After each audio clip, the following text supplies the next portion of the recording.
dapat kami ang empleyado. Ngayon, kayo yung amo namin. Yan ang totoo. Saan niyo kinukuha yung sweldo? It is a taxpayer.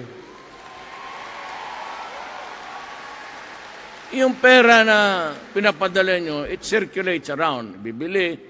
Eventually, you pay the tax. So who gets paid? Kami. Kaya ako, kung isang militar, o isang barangay captain, o isang vendor, o isang empleyado lang, o isang security guard, o anong, I only ask, bakit Pilipino ka?